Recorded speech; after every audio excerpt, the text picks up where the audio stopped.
What is going on, everybody? We are back. It is the Locked On Fantasy Hockey Podcast with everything that you need to know, breaking down the wild day of news in the NHL. Plus, the list of the top fantasy players in the game has dropped, and draft season is coming up. All on today's episode. Let's get it. You're Locked On Fantasy Hockey, your daily podcast on fantasy hockey. Part of the Locked On Podcast Network, your team every day.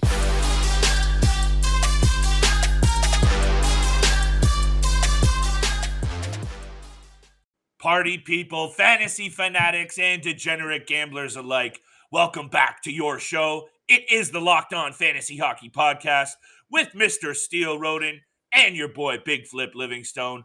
Thank you so much for making us your first listen every single day, even through the slow month of August where we have dialed the episodes back. Trust me when I say you still want to be hammering the subscribe button, clicking the follow button, and dropping those comments because all of the fantasy draft preview content is lining and heating up, people. So thank you for being here, and thank you for showing us that love. Steele and I do really appreciate it every single day, even when we're not dropping hot episodes. So thank you very much for that. Speaking of hot episodes, Tuesday's episode, we got a busy Monday going on in the NHL, lots of signings. We haven't talked a lot about Jonathan Huberdeau signing either, Steele. So you and I have a lot of bullets in the clip, a lot of takes to drop on you people today. And we're going to finish today's episode by perhaps the most intriguing segment. Steele and I have had our eyes now on the top fantasy rankings from Yahoo Sports. It's time to dig in, Steele. It's time to take a look at some guys who we think may have got some more love than they should, need more love than they got, and omissions from this top 50 list. Let's get right into it, though, Steele. Busy day in the NHL. Let's talk about the Boston Bruins signing a trio of forwards all up the middle, an area we knew they needed to address. But fantasy impacts are important here, so I'm interested to hear what you have to say about these moves from the Bruins. Yeah, I'm excited to see what your take is on all these signings from the Boston Bruins, because you've talked about the problems into this upcoming season up the middle for the Boston Bruins. Sir. So Patrice Bergeron re-signed 1 year, $2.5 million. He can make up to $5 million with incentives. They get back David Krejci, 1 year, $1 million deal, as well as they signed Pavel Zacha to what was the deal again for Pavel Zacha? I think it was Zacha got a $2 million 1 year deal as well. All of the deals were 1 year. All the deals were 1 year, getting all three guys up the middle, something that they really needed to address and I guess have addressed now. And for me, I want to start with the David Krejci signing, actually, because I really like this guy when he was playing with the Boston Bruins in the NHL. Obviously, he decides to go back home. And at the age of 36, he decides to come back to the Boston Bruins, the organization he played his entire career with.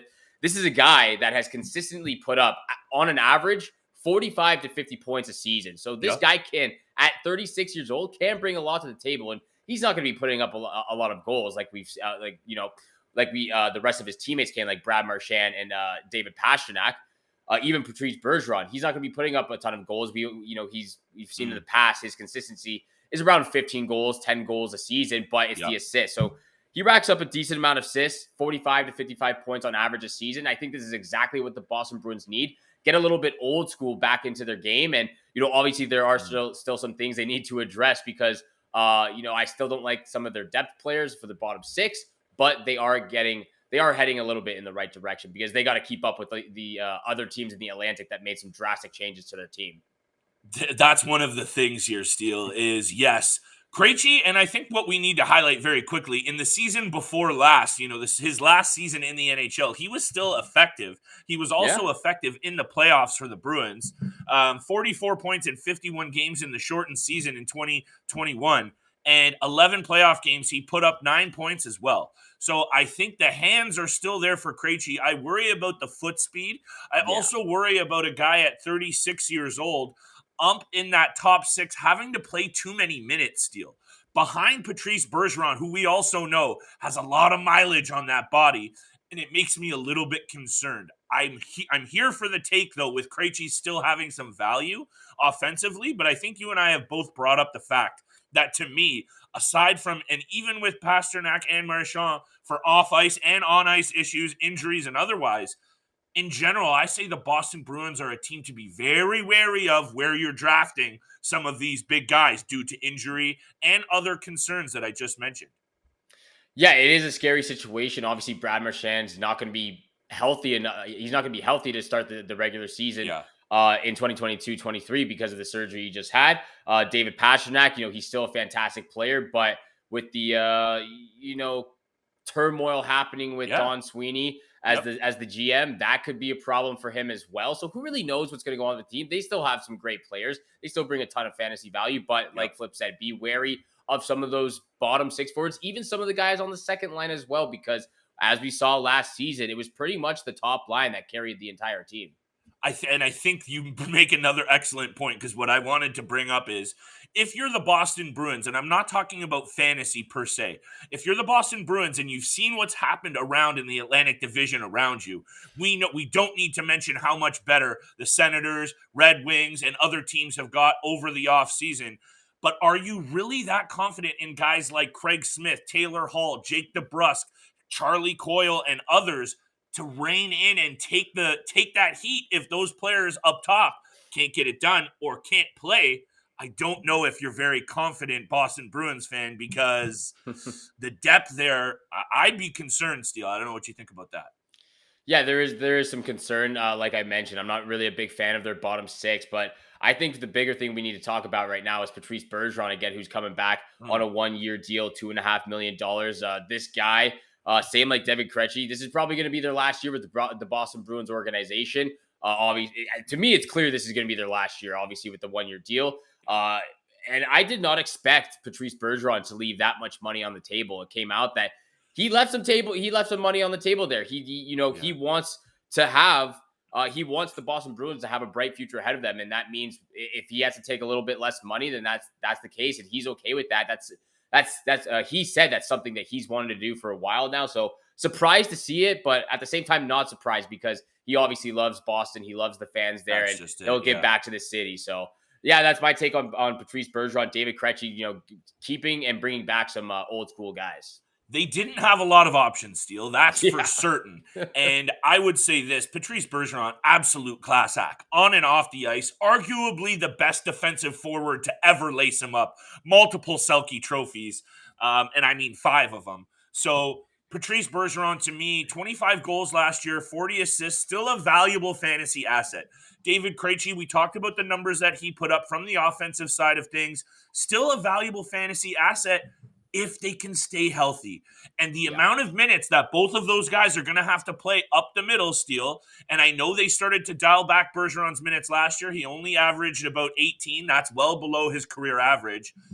This still screams a lot of red flags. As a fantasy GM, make sure you're getting these guys in the right rounds, because if you have to shelve them on the IR for a number of weeks or even drop them and replace them, taking them too high is what's going to cost you down the stretch for your fantasy success. Trust me when I say it. I've done it. Steele's done it. But we're here to make sure you don't do it next season and take the top of your fantasy standings and the money in your pocketbook.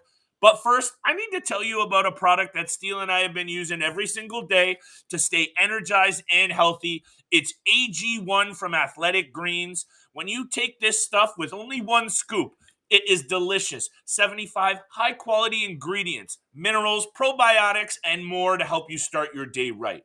Right now, it's time to reclaim your health and arm your immune system with convenient daily nutrition. With just 1 scoop of AG1 in a cup of water every day, that's it. No need for a million and different pills, supplements, and all of that other garbo.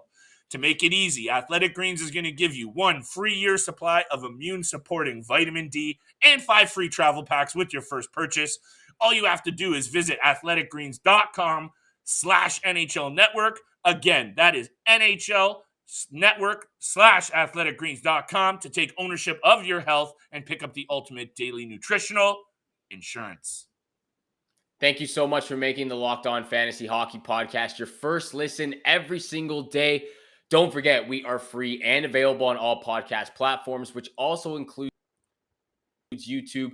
So make sure you hit the subscribe, hit the all the love and support out there. And thank you so much for tuning in for today's episode of the Locked On Fantasy Hockey Podcast. And Flip, let's change conversations from the low-end, short-term contract deals we were just talking about for the Boston Bruins, and let's get to the long-term, high-end contract for Jonathan Huberdeau with the Calgary Flames after being traded from Florida by the Panthers organization. Both Matthew Tkachuk and Huberto signing some massive deals, and I want to get your answer on this take as well. But a huge deal from Jonathan Huberto, 8 years, $10.5 million at 29 years old. I believe the first 6 years he has a no move clause or no trade clause, and then in years 7 and 8, I believe he can be traded, but there are a limited amount of teams that he will accept a trade to. But Matthew Tkachuk, 8 years, $9.5 million at 24 years old. So there's a 5-year difference there. Huberto making a million more than Matthew Tkachuk at the same length of term. Which player and which contract do you like better? Because, I think both of us agreed that Jonathan Huberto was a little bit of a better player, both in general and fantasy-wise, or maybe fantasy-wise. But 29 years old, Huberto in his prime, $10.5 million. I know it's a big contract, but I think that I really like Huberto's contract here. The one thing for me, Steele, is the Calgary Flames salvaged their offseason. That's number one. They salvaged their offseason. Brad Treliving swings for the fences and gets a deal done in a very difficult situation. That's number one. Credit due to the Calgary front office, who were coming apart at the seams there for a minute, and they salvaged it with that move. That was clear number one. And number two, they salvaged the future with the signing of Jonathan Huberdeau. And I think at $10.5 million, a lot of people are going to go, that's a lot of money for a guy who didn't show up in the postseason last year. But I think that was more of an anomaly than something that you're going to see regularly over the rest of his career. I think actually you're going to get a very motivated Jonathan Huberdeau off of last season's performance in the playoffs, because we know he can be way better. Let's not get it twisted. And straight from a bare bones watching hockey perspective, and I know you and I talk a lot about fantasy, Huberdeau is a beast fantasy-wise, but this guy is a consummate hockey player. He does a little bit of everything right. He kills penalties. He can play both positions up front. He can play the wing. He can play up the middle. He does a little PP. He does a little PK. I'm getting blue in the face, but what I will say with the long answer, really long here, Steele, $10.5 million seems like a lot for a guy at that age, at the back end of his deal, but we've also seen from Huberdeau over his career that he has that longevity for the most part. He's dealt with injuries, yes, but he is a guy that regularly plays 70-plus games and 85 assists last year, Steele, to lead the league in assists. That's something right there that as a fantasy owner, you definitely still have to be looking at Jonathan Huberdeau in the top 3 rounds of your draft. Oh, of course. And for me, he's just proven that he's gotten better and better and better every single year with age, every single year he steps on the ice.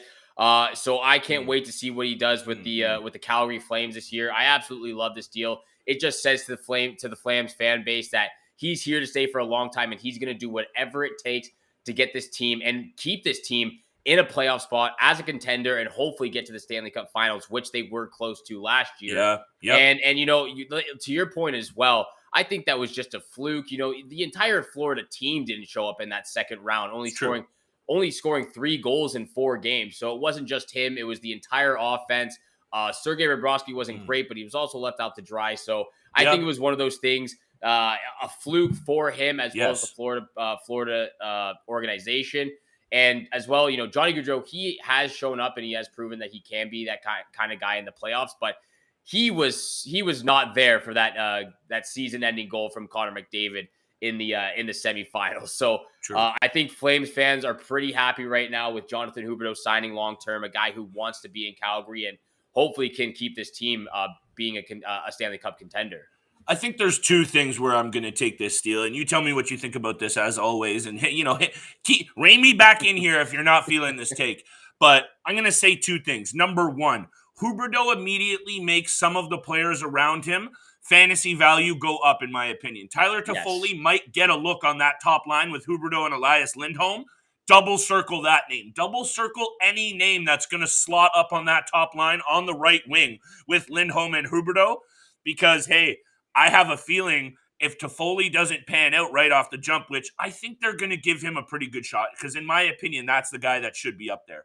But Blake Coleman, Dylan Dubé, couple of these guys down that lineup you can't sleep on in deeper formats. And number two, I'll leave it at this, because we are talking a very positive light on this Calgary Flames team. I want your take on this. In my opinion, they still have taken a step back offensively. You lose Gaudreau and Matthew Tkachuk. I know they slot in Weegar on the back end. Love that move. Love the Huberdeau addition. But now all of a sudden, the teeth in the offensive attack just don't have as much bite. And I would be slightly concerned as a Calgary Flames fan going up against that juggernaut offensive unit in Edmonton as your number one rivals out west, Steele. Yeah, I think they clearly took a step back as well. Obviously, when you lose two guys like Johnny Gaudreau and Matthew Tkachuk, those guys that have that high caliber, and you're only getting one of those guys in return, and Jonathan Huberdeau, you're clearly going to take a step back. But I think what a lot of people are forgetting is Elias Lindholm. And I think this guy gets overlooked a lot. And I'm not really quite sure why, because he is a fantastic player, a very underrated player. And I think as well, he's going to be high ranked on the preseason list for fantasy players. I think with Jonathan Huberdeau, his ranking should even go higher, because to your point as well, just recorded 85 assists this past season and led the league in assists. So that's the type of player Jonathan Huberdeau can be. Two guys like Elias Lindholm, Tyler Toffoli, Andrew Mangiapane, those guys in the top six, and hopefully get their fantasy value as well. But Jonathan Huberdeau for me is a top 2 round fantasy player for me. He is absolutely fantastic. Yeah, and there's something to be said about exactly what you just mentioned. If Elias Lindholm can put up 42 goals, getting the puck fed to him by Tkachuk and Gaudreau, what do the magic hands of Huberdeau do, and the feet to now free up some more space for Lindholm a little bit?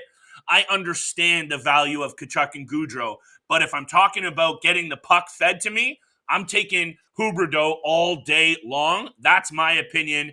We will see what happens, though, Steele, because, hey, this makes me very intrigued at those peripheral pieces in Calgary, only because we know Huberdeau makes the players on the top lines better around him. Mangiapane gets a look on the power play. He could have another big year. He stepped out last year. I don't think the Calgary Flames are going to struggle as much as people are saying scoring goals. I don't think so, but you never know. And we do know, I mentioned it just a minute ago, Edmonton is about to fire on all cylinders offensively. So just on the Battle of Alberta wise, we've mentioned the Battle of Ontario starting to level up. Let's see what happens out west between these two teams that clearly have a very good hate on for each other. Yeah, and even if they can't keep up to what they did last year offensively, I think they got way better on the blue line, adding Mackenzie Weegar. Huge. And don't forget, Jakob Markstrom is still between the pipes there, who just put up 9 shutouts in the season and was top 3 in Vezina voting, I believe. He was one of the best goalies out there, right behind Vasilevsky and Igor Shesterkin. 9 shutouts. Yeah, they got some great things in the crease, and and Daniel Vladar, like I mentioned a couple of episodes your boy. Ago. So my boy right there. But they've got some great guys between the pipes, and they got some great guys on the blue line now. So if they can't keep it up offensively, I think they're going to be sound and structured defensively. When I look at this blue line, and let's leave it at this and throw it to break, because I am very excited to talk about this fantasy rankings list, because this is money season coming up for you and I, Steele, and it's time to get serious.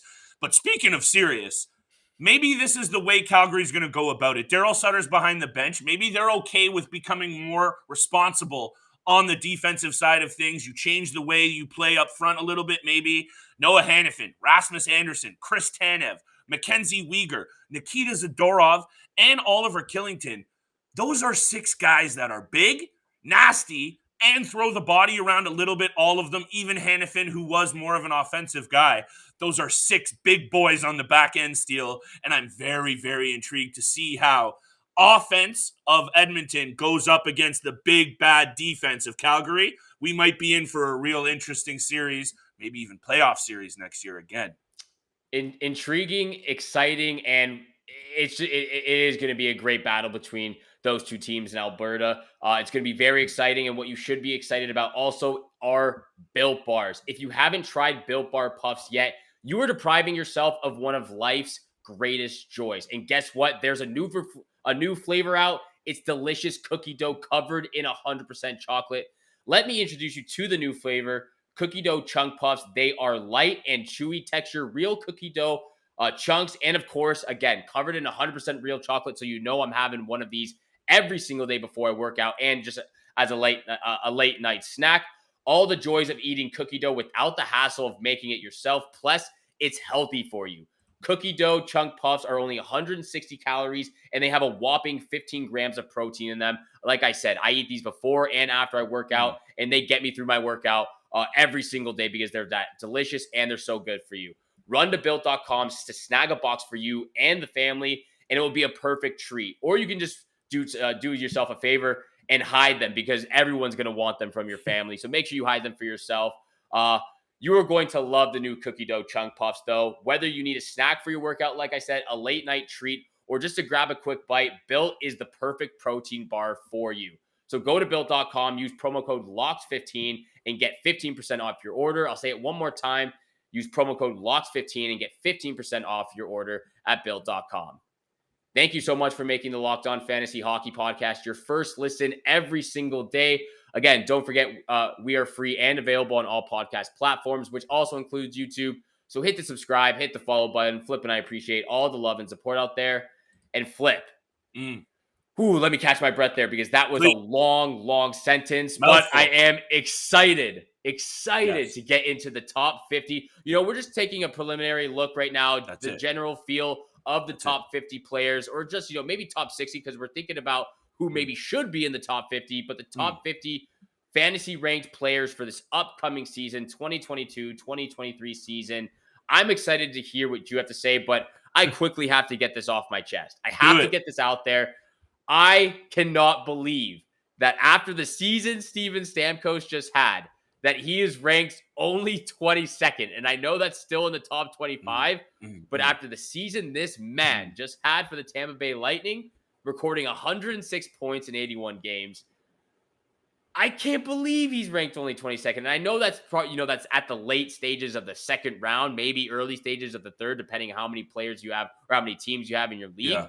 But this guy should be at least a late round or an early second round pick, in my opinion. That's where I would be taking him. And after seeing him fall all the way to the fifth round, he fell to the fifth round in the draft I just did. Yeah. It's obviously recent for me, so that's why it's fresh in the mind. But to the fifth round, I can't believe it. Steven Stamkos is the consummate captain. He is an absolute lethal shot, one of the best in the business. And we talk a lot about Alex Ovechkin in his office. Steven Stamkos in that slot area on a one-timer, not many better that I've ever seen. I know I haven't seen a lot of the greats play, but I've been lucky enough to see Steven Stamkos play on a number of occasions. And that guy is electric with the puck on his stick. Not enough respect, Steele. Not enough respect for also, I mentioned Huberdeau being motivated after his poor postseason performance. Opposite for Steven Stamkos, but still motivated. Stammer came off a great playoffs, but he's motivated because he could taste that third ring, and he knows that Tampa can still make some noise. They have the pieces. Vasilevsky, Victor Hedman, a balanced top 9, good bottom 6. I would say that is a very, very disrespectful number for Steven Stamkos. And some of his boys are going to be in his ear about that disrespect. Double circle Steven Stamkos as a guy who I expect to also come out the gate hot next season, Steele, after feeling that they were, hey, don't get me wrong, the Colorado Avalanche are the well-deserved Stanley Cup champs, but they took a lot of heat as saying this is it for Tampa. Colorado's time to shine. So I'm with you, and I'm glad you highlighted this early because, in my opinion, Steven Stamkos has one of the best shots in the game. Yeah, he's been absolutely fantastic. That's why I think he deserves more recognition in this upcoming season. So ranked 22nd, and for me, that's too low. He needs more respect on his name. Thank you very much. And speaking of wanting more respect on your name, and I'll start there with one of my players, because this is one of the surprises for me. A guy who finished 11th in league scoring, just out of the top 10 last year with 84 points. Phillip Forsberg. Yes. Phillip Forsberg, Steele. Thank you for agreeing with me. Number 1. Phillip Forsberg on this list. Are you kidding me right now? He is, hold on, let me reel me back in here, Steele. I'm clicking all over the place. Phillip Forsberg is at 54th. Yes. That's a joke. I know. That's a joke right now. Yahoo, wake up, because he's also playing on a deadly line again next year, along with Ryan Johansson and Matt Duchene. Matt Duchene was an elite player who took a couple of years off chirping too much. And now all of a sudden, and you and I have talked about Nashville, but oh my goodness, Phillip Forsberg deserves a lot more respect on his name. Hello, almost finished in the top 10 in scoring, and you're not even in the top 50? What's going on here? That's exactly what I have written down in my notes right now here. It says Phillip Forsberg should be in the top 50 preseason rank. It doesn't make any sense for me. And I'm going to get to the guy who I think shouldn't be in the top 50 for preseason rank, and that's Max Pacioretty. I don't think he should be in the top 50. I love the fact that Claude Drew's on the Ottawa Senators, and he's going to be playing on that second line with Alex DeBrincat and Tim Stützle, but he shouldn't be in the top 50 either. I think he's in the top 50. Maybe he's at 49. But Phillip Forsberg, Nazem Kadri, guys who are just outside, who are 54 and 55 in the Yahoo Fantasy preseason rankings, absolutely disrespectful to have those guys not in the top 50. And one other guy I want to talk about who's on the Vegas Golden Knights is Jack Eichel. And I want your opinion on this, actually. Thank you. I think he should be ranked a lot higher than 38. I think he should be maybe late second round or early third round. So I love that we're actually have a differing of opinion here, because in my opinion, Jack Eichel was too high. 38 over guys like, and here, this is maybe not based on him alone. This is when I look at guys just after him. Jason Robertson, Elias Pettersson, Drake Batherson. Some of these guys are in line and proven last year that they can get it done. What I will say is this, though, Steele, because what you're saying from the talent perspective, I hear you. Because if he can go back to what he's done in Buffalo, he could easily be in the top 25. But maybe is too much respect being paid to a bounce-back season, because I am just wary that things don't smell right in Vegas. Speaking of Pacharetti, he's calling out the leadership in Vegas earlier this week. I don't know if you saw that, saying that there's a lack of accountability in Vegas. My concern is the overall situation, because in a better spot, I could say Eichel for sure deserves that ranking, but thank you for going a little bit different here. We were right on point with our boy in Nashville, but now we're a little bit different here. So I like it. Phillip Forsberg, though, we're both on point there for sure. Yeah, we both agree on Phillip Forsberg, but I think people need to take a higher look at Jack Eichel. I think at 38, I think that's a little too low for me. I think he's a late second round, early third round draft pick. Okay. I was hoping to actually get him later in the round, because for my draft, he just kept on dropping. But if I could have, I would have taken him, in the third round. But there was just so many other guys out there. Obviously coming back from the injury he had. That's it too, right? The injury. And that's a big part in fantasy. You and I have talked about, but I think people need to keep an eye on Jack Eichel. He needs to be a little bit higher on this ranking list. Okay. And I think he does have it. You talk about the leadership and the people not taking accountability or responsibility. That's fine. I can totally see that from the Vegas Golden Knights organization, because that's what's been said over the last years, that they take the business portion of it way too far. There's no loyalty. They don't care. It's all business. It's all business. It's all business. And I get that, but this guy is still a superstar athlete, a natural born athlete who can play hockey. So I think he comes back, and I think he comes back better than ever, especially if he can do what he was doing with the Buffalo Sabres, and if he can be fully healthy coming to the season. And on a Vegas Golden Knights team that just missed the playoffs last year, I think the sky's the limit. It really could be one of those situations, and I've mentioned it a lot over the lead up to today's episode, is you're going to have to get lucky with some of these guys in your draft. That's a fact. Tuning into the Locked On Fantasy Hockey Podcast, being subscribed, getting all the updates, the latest fantasy news, that's obviously important, but you're going to have to get lucky as well, Steele.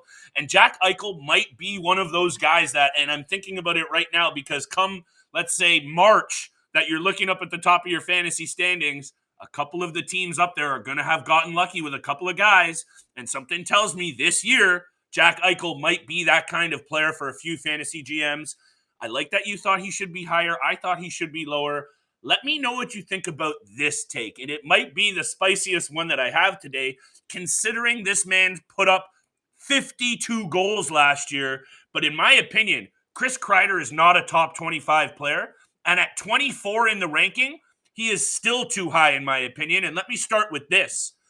Career high previous to this year in goals, 28. And before that, it was 22. So all of a sudden, the man's up to a 52, and now he's a top 25 player in the league after one good year. I'm calling BS on that one. And I'll also pull out this stat. He has never played a full 82-game season in his career. He has had some issues with injuries. I know he's been mostly healthy. I'm not going to say he misses half a season, but 65 games, 66 games, sometimes under 80 games. This is a thing for me, Steele. And when I look at the list and I see players like Josh Norris, Evander Kane, and other absolute young studs that I think, not so much Evander Kane, but some young players that are really going to take a step forward this year, in my opinion, Chris Kreider is a valuable fantasy asset. Don't get me wrong. But he's ahead of even guys like Sebastian Aho, Mika Zibanejad, Kyle Connor. Are you kidding me? I don't think that that's an accurate rating, in my opinion. I agree with you that he shouldn't be in the top 25. I would have to look, I'd have to look deeper and do more research for the top 50. I would consider leaving him in the top 50, maybe even the top 40 after the season he just had. Plus, those two guys that he's playing with on the top line are Artemi Panarin and Mika Zibanejad. So, with those guys that he's playing with and the season he just had, he's not going to put up 50 goals again. That was just absolutely incredible to witness that he was able to keep up with Austin Matthews. But those two guys that he's playing with, Panarin and Zibanejad, that brings his fantasy value way up, in my opinion. It definitely does. That is a fact. I just think after looking into his track record and his top 25. Top 25 just seems very bold. And then you even look at some guys right after him on this list, Steele. And again, maybe it's borderline. I'd rather Jake Gensel. I'd rather Brady Tkachuk. I would rather even have a guy who's coming off a massive season in Timo Meier. That's a bold take, but it's something that I just don't see Kreider living up to that hype. And also, I'll leave it at this for my take on this because we're getting long in the tooth on this episode. After the season he had and the progression I've seen from a player in Jason Robertson with limited supporting cast around him, putting up 41 and 38 last year, at 42, in my opinion, he's a top 40 player. That's a bad ranking, in my opinion. Look, there's a lot for us to There's a lot for us to digest. So we're going to keep at it. So much more episodes, so much more content coming your way. We're going to keep digesting and looking into this, this ranking list from Yahoo. We're going to get to our mock drafts. We're going to help you and give you all the information you need for your fantasy league so you can win this upcoming fantasy league season. Thank you so much for making the Locked On Fantasy Hockey Podcast your first listen every single day. But for your second listen, you have to check out Locked On NHL. Locked On Experts give you a daily 30-minute podcast on all things NHL all year long. Stay up to date on everything in the hockey world. Locked On NHL, your daily 30-minute NHL podcast. It's free and available on all podcast platforms, just like this podcast right here. So make sure you hit the subscribe, hit the follow button. Flip and I appreciate all the love and support out there. Thank you so much for tuning in for today's episode of the Locked On Fantasy Hockey Podcast. Have a great day. Good luck with all your bets out there. And we shall see you back here again tomorrow. Peace.